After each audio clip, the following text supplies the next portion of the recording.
The world of pro wrestling, like many other industries, is an ocean of many living entities. Before AEW came around, the biggest animal in the ocean was WWE. Then came two small yet well-known fishes with the likes of TNA and ROH. WWE is famous for its Hell in a Cell match. TNA, now known as Impact Wrestling, is famous for its X Division and its Ultimate X match. ROH always kept it traditional in regards to honor by holding a pure rules match. A Hell in a Cell is an exhibition of your typical singles cage match, with the exception that it's wide enough to close up the entire ringside. This match was specifically created for The Undertaker and Kane due to their bigger-than-life gimmicks. The wrestler doesn't need to leave the cage to win the match like a traditional steel cage match. They need to pin, submit, or knock out their opponent, although there have been instances where the competitors will take it outside just to destroy each other. That match was for show to tell a story that the competitors were going to end one another. The greatest feud known of this match stipulation was always attributed to The Undertaker vs. Mankind in 1998 during the King of the Ring pay-per-view. An Ultimate X match is an exhibition created by TNA to showcase their X division. This served as an inspiration from WCW and ECW back when they showcased regular-sized competitors with agility and speed carried by the Japanese and Mexican talent. The X Division is a fuse of all those styles that TNA gave that category of wrestling its own spotlight by creating the Ultimate X. The match consists of 3 or more competitors having to claim the X at the top center. The ring is laid out with 4 tall metal structures holding 2 crossed cables. It's almost like a ladder match where all the X Division competitors battle for the prize. The winner either becomes the #1 contender or becomes the X Division champion. The greatest feud known for this stipulation has always been attributed to AJ Styles versus Chris Sabin versus Petey Williams back in 2005 of the Final Resolution pay-per-view. The Pure Rules match is an exhibition created by ROH to showcase its technical wrestling scene. The term technical in wrestling is key to its own art. As Senior William Regal has explained technical wrestling as follows. A great technical wrestler is somebody who dedicates his time and energy to learning every nuance of why a hold hurts and how to apply it correctly to get the most benefit out of it. It's somebody that is never happy with the knowledge that they have and is always trying to come up with better ways to execute a hold. Are the rules. Here we go. Listen closely. Each wrestler has 3 rope breaks to stop submission holds and pinfalls. After a wrestler exhausts his rope breaks, he can be pinned, submitted on, underneath, between the ropes. No closed fist to the face. You get one, you get a warning, a second instant disqualification. Open hands are fine. Punches to the rest of the body are clear as well. And 20 count on the outside. Title can change hands on pin, submission, disqualification, and count out.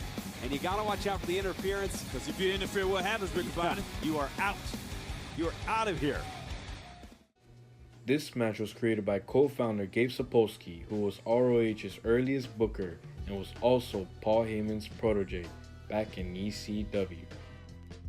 The greatest feud under this match stipulation has always been accredited to Bryan Danielson versus Nigel McGuinness during the Unified event overseas at Liverpool, England. The winner would be crowned the ROH World Champion and the ROH Pure Champion. What makes this stipulation so distinct and such an alternative is that it is a match that is very mentally stimulating. It tests a pro wrestler's wrestling skills that demonstrate who the superior competitor is in the contest. As one of the rules in the clip follows, there are 3 rope breaks to stop holds and pinfalls for both wrestlers.